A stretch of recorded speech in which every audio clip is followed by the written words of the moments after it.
মুক্তিযুদ্ধ বিষয়ক উপদেষ্টা ফারুক আজম বলেছেন, যারা ভুয়া মুক্তিযোদ্ধা রয়েছেন তারা যদি স্বেচ্ছায় এসে তা স্বীকার করেন তাহলে তাদের জন্য সাধারণ ক্ষমা ঘোষণা করা হবে, নয়তো প্রতারণার ফাঁদে তাদের বিরুদ্ধে ব্যবস্থা গ্রহণ করা হবে।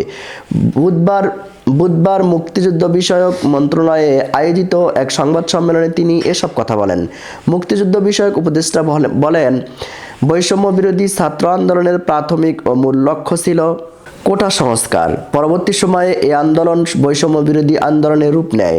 এই আন্দোলনের চেতনাকে ধারণ করে মন্ত্রণালয় প্রকৃত বীর মুক্তিযোদ্ধার সংখ্যা এবং সরকারি চাকরিতে প্রথম থেকে চতুর্থ শ্রেণীর পদে এ পর্যন্ত মুক্তিযোদ্ধা কোটায় নিয়োগপ্রাপ্ত জনবলের সংখ্যা যাচাইয়ের উদ্যোগ গ্রহণ করেছে।